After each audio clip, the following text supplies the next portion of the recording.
Good morning વિદ્યાર્થી મિત્રો, જે લોકો ધોરણ 11ની અંદર સાયન્સ રાખવાનો વિચાર કરી ચૂક્યા છે એવા વિદ્યાર્થી મિત્રોને ખાસ મારી આ નમ્ર વિનંતી છે કે આ જે ચેપ્ટર પહેલું ચાલે એને સતત તમે પુનરાવર્તન કરજો, જેથી ફિઝિક્સ જેવા વિષયની અંદર તમને રસ પડે. બરાબર? એવું કહેવામાં આવે છે કે ફિઝિક્સ અઘરો વિષય એટલે કે ટૂંકમાં ભારે વિષય તરીકે લોકો એને સ્વીકારે કે પછી ગમે તે હોય સમજતા હોય, પણ હું તમને કહું ફિઝિક્સ સહેલામાં સહેલો વિષય છે. બરાબર? આથી ભૂલી જજો કે ભૌતિક શાસ્ત્ર તમને નથી આવડતું, આવડે જ છે. ચલો આપણે શુભ શરૂઆત કરીએ અને નવો ટૉપિક લઈએ આજે ધોરણ 11નો, જે માત્ર સમજવાનો. મિત્રો, આખો પ્રશ્ન પૂછાતો નથી, પણ એમાંથી કેટલાક MCQ તમને પૂછીએ કે પહેલું ચેપ્ટર માત્ર ને માત્ર વાર્તાલાપ જેવું છે, પણ સમજવું જરૂરી. ઘણા લોકો આ ચલાવતા જ નહીં કે વાંચી લેજો. વાંચવાનું નહીં, આમાંથી તો ઇન્ટરેસ્ટ જગાવવાનો છે આપણે. બરાબર? તો ખાસ ધ્યાન આપજો. તો આ ચેપ્ટરની અંદર એક આવતો મુદ્દો જેની આપણે ચર્ચા કરીશું, જેનું નામ છે ભૌતિક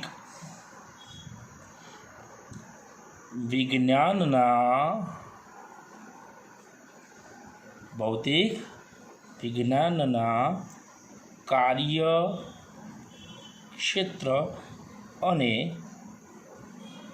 ઉત્તેજના. મિત્રો બરાબર ધ્યાન આપજો, મજા આવશે. તો આપણે અત્યારે એની વાત કરી રહીએ ભૌતિક વિજ્ઞાનના કાર્યક્ષેત્ર અને ઉત્તેજના. આ સમગ્ર પ્રશ્નને ભણવા જઈએ તો જુઓ, મજા આવશે. બરાબર ધ્યાન આપજો. ભૌતિક વિજ્ઞાન અને આ ભૌતિક વિજ્ઞાનના જે કાર્યક્ષેત્રની વાત કરીએ, એ કાર્યક્ષેત્ર મૂળભૂત રીતે કયું ભૂત? મૂળભૂત કેટલા પ્રભાવ ક્ષેત્રો? તો મૂળભૂત પ્રભાવ ક્ષેત્રો.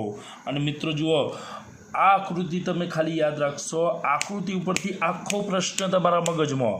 મિત્રો ખાલી આકૃતિ યાદ રાખો. હવે આપણે ફિઝિક્સને સમજવા જઈ રહીએ તો એટલું યાદ રાખવાનું કે ફિઝિક્સ આપણે ક્યારે તૈયાર કરવા કે ગોખવા કે એના માટે નહીં બેસવાનું. ફિઝિક્સને સમજવાનો ટ્રાય કરજો. જો પ્રભાવ ક્ષેત્રોની હું આકૃતિ તમારી સમક્ષ રજૂ કરું અને આકૃતિમાં આપણને બધો જ આખી થિયરીનો સારાંશ મળી જતો હોય, તો શું કામ આવી આકૃતિ આપણે યાદ ના રાખીએ? યાદ રહી જાય. અને જુઓ, તમને આવડે એના ઉપર પગ મૂકીને આગળ જો. ધોરણ 10માં તમે ભણી કે ને એને આપણે યાદ કરીએ અને આગળ જઈએ. ચલો એ ધ્યાન આપજો. મૂળભૂત પ્રભાવ ક્ષેત્રોમાં આપણે બે ક્ષેત્રોનો સમાવેશ કરીએ. એક તો સૂક્ષ્મ એટલે ખ્યાલ હશે, મનોમન તમે બોલી ગયા હશો કે એકદમ અતિ નાનું. બરાબર? થી લઈ અને એકદમ વિશાળ સ્વરૂપ તરફ, એટલે કે અહીં આગળ આપણે એને શું કહીશું? સ્થૂળ. ધૂળ નહીં, સ્થૂળ. બરાબર? હવે જુઓ, આ સૂક્ષ્મ સ્વરૂપથી લઈ અને સ્થૂળ સ્વરૂપ સુધીનો આપણે અહીંયા ભૌતિક વિજ્ઞાનના કાર્યક્ષેત્રનો અભ્યાસ કરવાનો, અને એની સાથે સાથે એમાં જે ઉત્તેજના આપણી એને પણ રજૂ કરીશું. એટલે આ પ્રશ્નને આપણે આગળ વધારીએ. ચલો, સૂક્ષ્મ એટલે ખ્યાલ આવી ગયો, એકદમ નાનું, અને સ્થૂળ એટલે મોટું. ચલો અહીં આગળ જુઓ, તો આનો જે અભ્યાસ કરશે ને એ શાખા ક્વોન્ટમ ભૌતિક શાસ્ત્ર, જેમાં સૌથી વધારે યોગદાન ફાળો આપ્યો હોય તો ન્યૂટન. ટન. બરાબર? અને સૌથી મોટી બાબતની આપણે જ્યારે વાત કરીએ તો આની અંદર આપણે કહીશું પ્રચલિત, જે સ્થૂળ બાબતોનો અભ્યાસ પ્રચલિત ભૌતિક શાસ્ત્રમાં કરીશું. અને એમાં વધારે ફાળો આપ્યો હોય તો આ શ્રી ખોડિયાળ એટલે કે આઈન્સ્ટાઈન. ઓકે, આઈન્સ્ટાઈને આની અંદર વધારે. તો આઈન્સ્ટાઈનની આપણે અહીંયા વાત કરીશું. આઈન્સ્ટાઈન, અહીંયા ન્યૂટન. ઓકે, અને આમ બે વિભાગ પાડી દીધા. હવે જુઓ, એ શાંતિથી આપણે આ બાજુથી આ બાજુ જોવાનું. હવે જુઓ, ધોરણ 10ને તમે યાદ કરો મિત્રો. ધોરણ 10 યાદ કરો. वो दिन वीडियो थोड़ा हरखा करेंगे. चलो અહીંયા જુઓ, ધોરણ 10ને યાદ કરો મિત્રો. અને ધોરણ 10ને યાદ કરશો, આ શ્રી ખોડિયાર આઈન્સ્ટાઈન સ્થૂળ ક્લિયર થઈ ગયું ને, આ રિઝલ્ટ ક્લિયર થઈ ગયું. ઓકે, હવે જુઓ, તો શું કહેતા? હા, ધોરણ 10ને યાદ કરો અને મને એમ કહો કે કોઈ પદાર્થની અંદર નાનામાં નાનું જે આ વસ્તુ આપણે કહેતા હતા, નાનામાં નાની જે આઈટમ હોય જેને આપણે શું કહેતા હતા, કણથી નાનું અણુ, અણુથી નાનું પરમાણુ, પરમાણુની અંદર આપણે જે વિચારણા રજૂ કરી હતી, આવું તમારા 10મા ધોરણની અંદર અવશ્ય આવ્યું છે કે અહીંયા જુઓ પરમાણુની અંદરનું બંધારણ એટલે ન્યુક્લિયસ આવ્યું હતું મિત્રો. અને આવા ન્યુક્લિયસની આજુબાજુ કોણ ભરે તો કે મિસ્ટર ઇલેક્ટ્રોન. કોણ? તો મજાક કરીશું હા ભાઈ, તમે ના લગતા મિસ્ટર ઇલેક્ટ્રોન. અચ્છા, એની આજુબાજુ પડશે, એની ત્રિજ્યા આર હશે અને એ આર આપણે અહીંયા લગભગ 10⁻10 મીટર, લગભગ લમસમ એપ્રોક્સિમેટ આવું ફિઝિક્સે તારણ કાઢેલું, 10⁻10 મીટરની આજુબાજુ હોય. ઓકે, હવે જુઓ અહીંયા દેખાય છે ને ક્લિયર? હવે જુઓ અહીંયા કઈ બાબતની વાત કરવાની આપણે, તો અહીંયાથી વધીને અહીંયા જુઓ. હવે હું તમને કહું, સૂક્ષ્મ વસ્તુનું બંધારણ જુઓ. મધ્યસ્થાને ન્યુક્લિયસ અને ઇલેક્ટ્રોન એની આજુબાજુ કક્ષામાં પરિભ્રમણ કરતા હશે. તો વિશાળ માળખું તમે જુઓ તો ખગોળની અંદર આપણે સૂર્યનું આખું માળખું જોઈએ તો એ ન્યુક્લિયસની સ્થાને સૂર્ય અને સૂર્યની આજુબાજુ એના ગ્રહો. એમાં મિસ્ટર પૃથ્વીબેને આવી ગયા. કોણ આવી ગયું? મિસ્ટર પૃથ્વીબેન. તેમજ અન્ય ગ્રહો, આજુબાજુ ફરતા અન્ય ગ્રહો. અરે વાહ સાહેબ, આ તો બહુ મજા આવી. તો સૂક્ષ્મ વસ્તુનું બંધારણ જુઓ અને અતિ વિશાળ મહાકાય વસ્તુનું બંધારણ જુઓ. Same to same. અને આ કાર્યક્ષેત્રનો અભ્યાસ કરો એટલે આ સૂક્ષ્મ બંધારણથી આ મોટા બંધારણ તરફ હું તમને લઈ જાઉં. અને આટલાથી આટલાની સફરમાં જો આપણો અભ્યાસ થઈ જતો હોય તો મિત્રો મજા આવે કે ના આવે? તો પુસ્તકની જેમ આપણે ગોખવા, અત્યાર સુધી તમે પુસ્તકો સીધી વાંચતા હતા, હવે ભૂલી જાઓ ફિઝિક્સની અંદર કે આપણે પુસ્તક ન વાંચવાની, આપણે એને સમજવાનો પ્રયત્ન કરવાનો. ચલો મિત્રો અહીંયા આવી જાઓ. અહીંયા કોની વાત થઈ રહી એમ તો કે સૂક્ષ્મ. હવે સૂક્ષ્મ વસ્તુની અંદર આપણે કેટલાક માપન લીધેલા. તો અહીંયા જો પહેલાં હું લંબાઈની વાત કરી દઉં. કઈ બાઈ? લંબાઈ. અને લંબાઈનું માપન આપણે કહીએ તો આમાં ન્યુક્લિયસની ત્રિજ્યા, અને આ ન્યુક્લિયસની ત્રિજ્યા કોની? ન્યુક્લિયસની ત્રિજ્યા. હવે એમના કહેતા સાહેબ આપણે ત્રિજ્યા માપવા બેહીએ, કેટલીક બાબતો આપણને વૈજ્ઞાનિકોએ આપી દીધેલી. અને વૈજ્ઞાનિકો એટલે આપણા પૂર્વજો, અને પૂર્વજોની વડીલોની વાતો તો આપણે શું કરીશું? હસતા મોઢે સ્વીકારી લઈશું. બરાબર? ક્લિયર થઈ જાય? હા, ઓકે. તો અહીંયા જુઓ, તો આ ત્રિજ્યા લગભગ લમસમ એપ્રોક્સિમેટ અંદાજિત, એટલે કે આ એક લંબાઈનું માપક્રમ કહેવાય. લંબાઈનું માપ કહેવાય.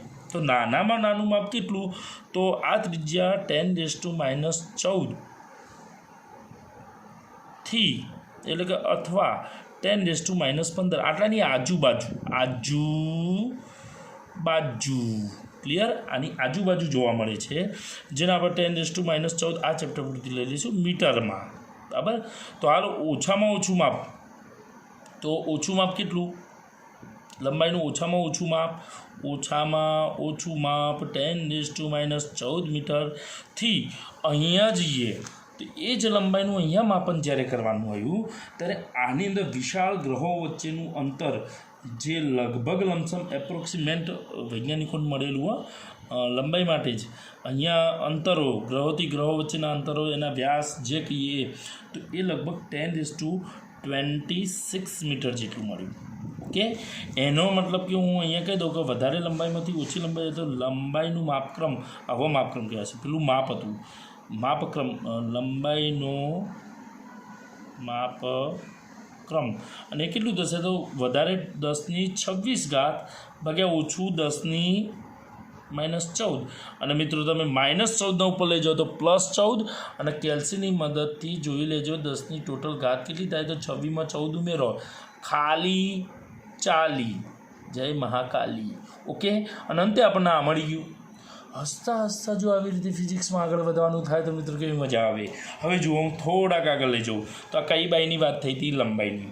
આ જ રીતે થોડાક આગળ જઈએ તો તમને એક વસ્તુ તો ખબર હોય કે પ્રકાશનો વેગ, અહીંયાથી પ્રકાશ છોડું કોઈ પદાર્થ ઉપર ત્યાં જાય તો એમાં પ્રકાશનો વેગ જે તમે જાણો, અને એ વેગ, પ્રકાશનો વેગ જેને સી દ્વારા દર્શાવીશું ને કેટલું 3 × 10⁸ મીટર પ્રતિ સેકન્ડ. આ પણ ધોરણ 10ની અંદર તમે અભ્યાસ કરી ચૂક્યા મિત્રો. અને હવે જો આપણે સમયનું માપન કરવું હોય તો કયો સમય, અચ્છા સમય માપવો હોય તો આપણે વેગનું સૂત્ર ધોરણ 10ની અંદર ધોરણ 10 યાદ કરો, વેગ બરાબર અંતર ભાગ્યા સમય. અને જો સમયની જરૂર હોય, સમય અહીંયા નાખો, વેગ અહીંયા નાખો, એટલે કે અહીં આગળ શું થશે તો કે સમય બરાબર અંતર ભાગ્યા વેગ. અંતર તમારી જોડે નાનામાં નાનું અંતર કેટલું 10⁻14 ભાગ્યા વેગ તો સરખો રહેવાનો એટલે ખાલી 10ની ઘાત લઈએ તો 10⁸ ઘાત. અંતે આ 10⁸ ઉપર જાય એટલે -8, -8 ને -14 એટલે 10⁻22. સમયનો એકમ સેકન્ડ લખી દેવાનો. ઓછામાં ઓછો સમયનો અંતરાલ એટલે કે માપન આટલાથી લઈ અને વધુમાં વધુ એટલે હવે ખબર પડી જઈ સાહેબ અમને સમય એટલે શું કરવાનું, અંતર ભાગ્યા વેગ. અંતર 10⁻26 ભાગ્યા વેગ લખો એટલે 10⁸. ઉપર જાય એટલે -8 એટલે 26માંથી 8 બાદ થશે કે 10⁸ સેકન્ડ. સાહેબ આપણને ખ્યાલ આવી ગયો. ઓકે. અને આમ હસતા હસતા રમતા રમતા ફિઝિક્સની અંદર આપણે આગળ વધી શકીએ. તો આ બધું માપન મજા આવી ગઈ. કેવી મજા આવી ગઈ. હવે જુઓ, હવે ધીમે ધીમે હું તમને આગળ લઈ જાઉં. બરાબર ધ્યાન આપજો. આની અંદર શાખાઓમાં હવે ટુકડે ટુકડે બિસ્મિલ્લા. જુઓ, આમાં આપણે અણુઓની વાત કરીએ અને અણુઓ માટે ભણવાનું આપણે જે કીધું એ શાસ્ત્ર, જેને આપણે શું કીધેલું, ક્વોન્ટમ ભૌતિક શાસ્ત્ર. એટલે આને અનુરૂપ અહીંયાથી આપણે સફર ચાલુ કરીએ તો પહેલું કયું આવે, ક્વોન્ટમ ભૌતિક શાસ્ત્ર. ક્વોન્ટમ ભૌતિક શાસ્ત્રની અંદર શેનો અભ્યાસ કરશો તો કે પરમાણુ, ઘણા અણનો ન બોલો, પરમાણુ, અણુ, કણો. બરાબર, પરમાણુ, અણુ અને કણ. પરમાણુ, અણુ અને કણ નહીં. બરાબર, વગેરે નાના નાના સૂક્ષ્મ આવા પાર્ટિકલ્સનો અભ્યાસ કરીશું મિત્રો. ત્યાર પછી ન્યુક્લિયસની વાત કરીશું.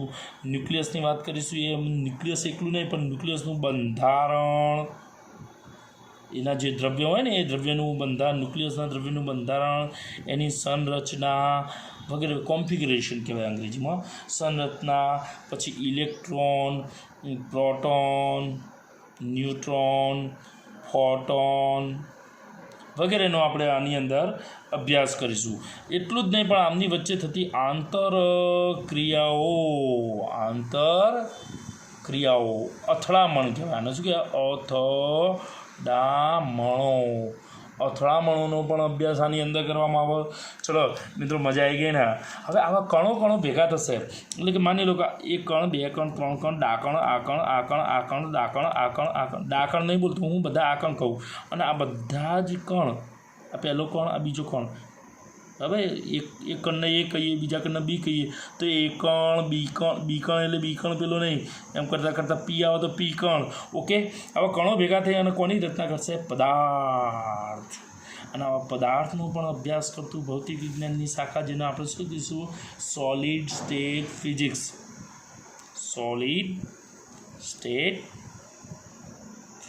ટૂંકમાં પદાર્થ વિજ્ઞાન, પદાર્થ ભૌતિક વિજ્ઞાન. અને પદાર્થની અંદર જ્યારે વાત આવે તો પદાર્થના અલગ અલગ સ્વરૂપો. અને પદાર્થના સ્વરૂપો એટલે તમને 3 તો ખબર કયા, ઘન, પ્રવાહી અને વાયુ.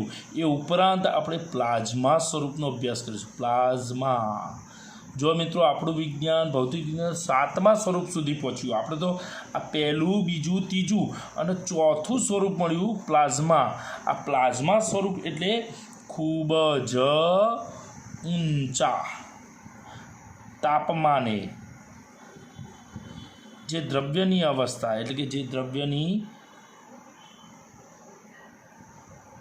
અવસ્થા મળે એ અવસ્થાને આપણે પ્લાઝ્મા સ્વરૂપ કહીશું. આયનીકૃત અવસ્થા કહેવાય આમ તો, પણ વાંધો નહીં, આપણે આટલું લખવાનું. ખૂબ જ ઊંચા તાપમાને મળતી આ ચોથી અવસ્થા, જેને શું કહીશું, પ્લાઝ્મા. MCQ માટે મોસ્ટ MCQ આમાંથી આવી શકે મિત્રો. ખાસ યાદ રાખવાનું, કેટલા સ્વરૂપ હતા દ્રવ્યના. આમ તો જુઓ, તમને કહું, પુસ્તક બાદ જઈએ તો 7 સ્વરૂપ સુધી પહોંચ્યા. આપણી પુસ્તકની અંદર સમાવેશ થયેલા, એટલે આપણે બોર્ડમાં આટલું લખવાનું. કેટલા સ્વરૂપો પદાર્થના, તો કે 4, ઘન, પ્રવાહી, વાયુ અને એક ચોથું વધારાનું કયું, પ્લાઝ્મા. જે કયા સ્વરૂપે મળે, ખૂબ જ ઊંચા તાપમાને દ્રવ્યની અવસ્થા. ઓકે, જેના કારણે માત્ર આટલું જ નહીં પણ હજી વધારે કહું તો આ અવસ્થા ઉપરથી આપણને માનવ જાતનો એટલે કે આપણને મનુષ્યને ઉર્જાના એક અખૂટ સ્ત્રોતની આશા જન્માવી હોય તો આ પ્લાઝમાએ. ઓકે, આ પ્લાઝમા સ્વરૂપે આપણે ઉર્જાનો અખૂટ સ્ત્રોત પ્રાપ્ત કરી શકીએ એવી આપણને એક પ્રકારની આશા જન્માવી છે. તો આ પ્લાઝમા અવસ્થા. ઓકે, આ ઊંચા તાપમાને એવી રીતે એક મેથડ આવી નીચા તાપમાને, એટલે કે ટૂંકમાં ખૂબ જ નીચું તાપમાન મેળવવાની, ખૂબ જ નીચું તાપમાન મેળવવાની પદ્ધતિ અથવા તો રીત, જેને આપણે શું કહીશું? ક્રાયોજેનિક્સ.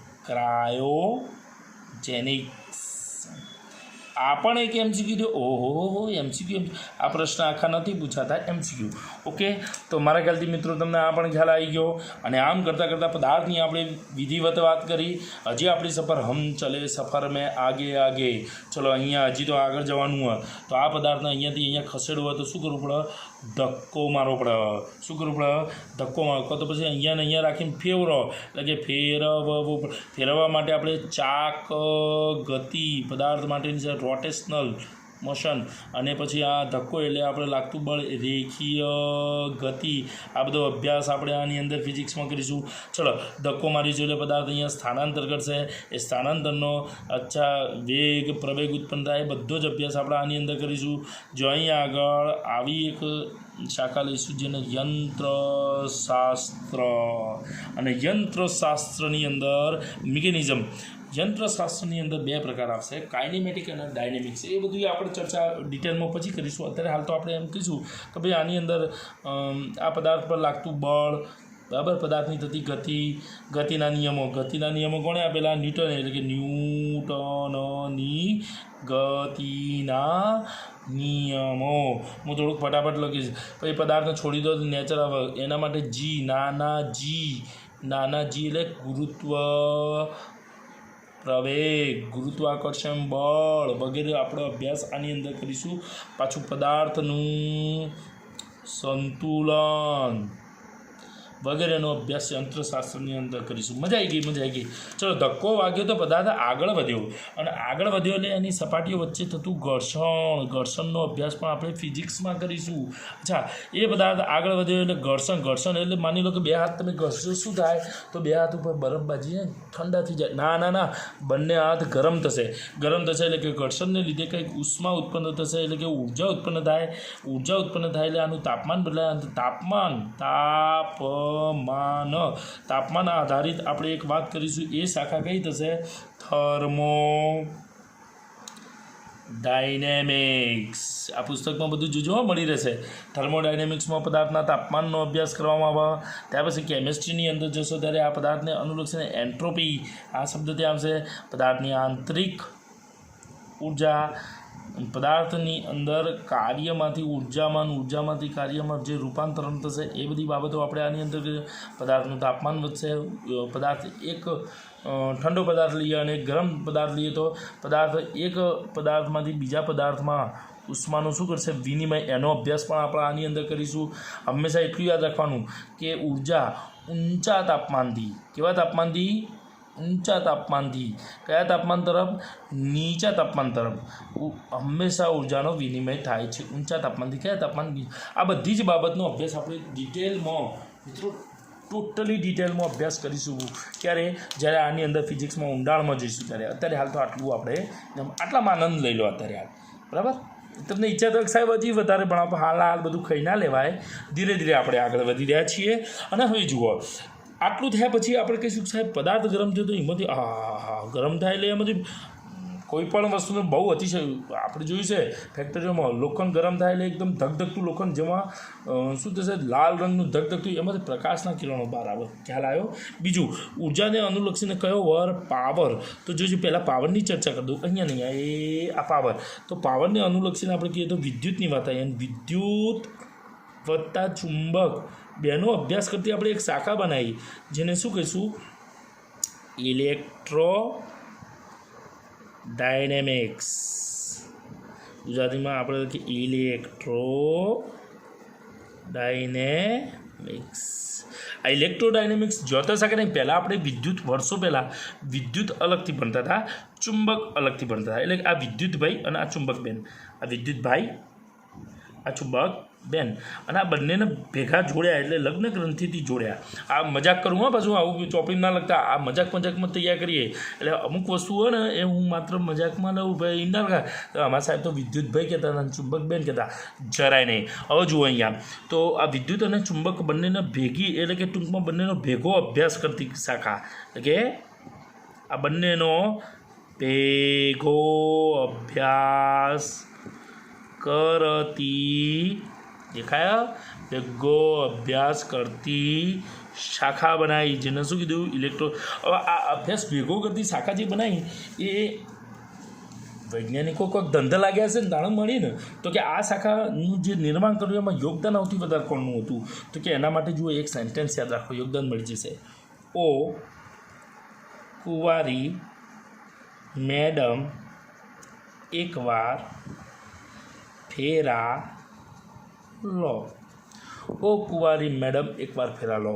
ઓ ફોર ઓસ્ટેટ, ધોરણ 10 યાદ કરો. ઓસ્ટેટનો પ્રયોગ હતો, બરાબર. એક બેટરી હતી અને વાયર જોડેલો અને પછી સળિયો હતો, એમાંથી પ્રવાહ પસાર કરે, ચુંબકીય સોય ફરી જતી. યસ. પછી આવો એક કુલમ્બનો નિયમ આપણે અહીંયા ભણીશું અહીંયા. ત્યાર પછી મેક્સવેલ નામના વૈજ્ઞાનિક, આ મેક્સવેલે ખાસ તો આના માટે કામ કરેલું. મેક્સવેલે શું કરેલું જોજો, હા, મેક્સવેલની વાત કરું તો મેક્સવેલે તેના પ્રચલિત સમીકરણો લઈ, વિદ્યુત અને ચુંબકના પ્રચલિત સમીકરણો લઈ અને એના દ્વારા આ શાખાનું અનુમોદિત કરી,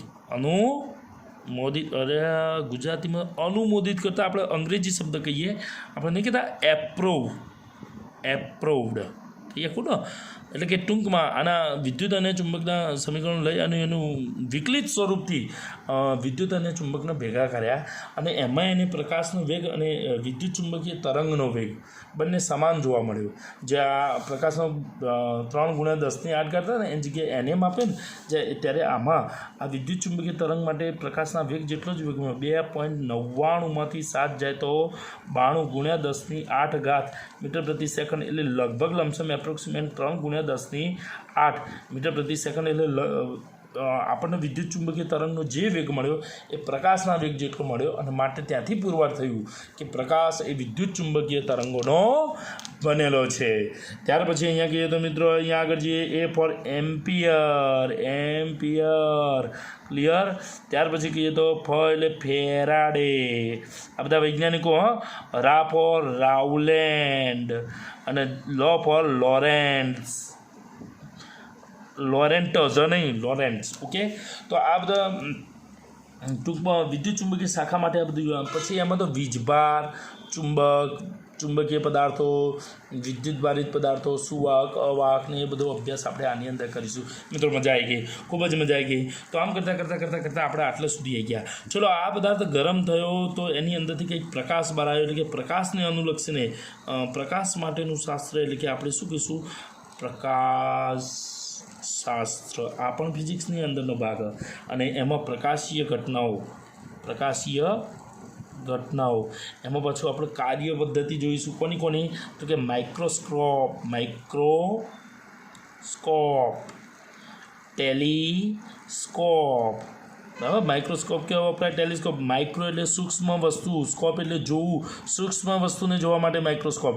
ટેલી એટલે દૂર, સ્કોપ એટલે જોવું, દૂરની વસ્તુ જોવા માટેનું સાધન. ટેલિસ્કોપ પેલું માઇક્રોસ્કોપ. ઓકે, એની કાર્યપદ્ધતિ, લેન્સ, અરીસા, જુદા જુદા લેન્સ, અરીસાઓનો અભ્યાસ, અંતર્ગોળ, બહિર્ગોળ. પછી પ્રિઝમ દ્વારા પ્રકાશનું વક્રીભવન, પછી પ્રકાશનું વિભાજન જે કરે, જાનીવાલા, લોહીના પીનારા, એવું નહીં, જાનીવાલા પીનારા, એ પણ આપણે આ પ્રિઝમ એની અંદર આપણે અભ્યાસ કરીશું. મિત્રો મજા આવી ગઈ. તો આ પ્રકાશશાસ્ત્રમાં પાછા 3 ભાગ પડશે. હું નાની વાત કરી દઉં. જુઓ, પ્રકાશમાં એક કણ સ્વરૂપે એ ફોટોન, જેની અંદર ફોટો ઇલેક્ટ્રિક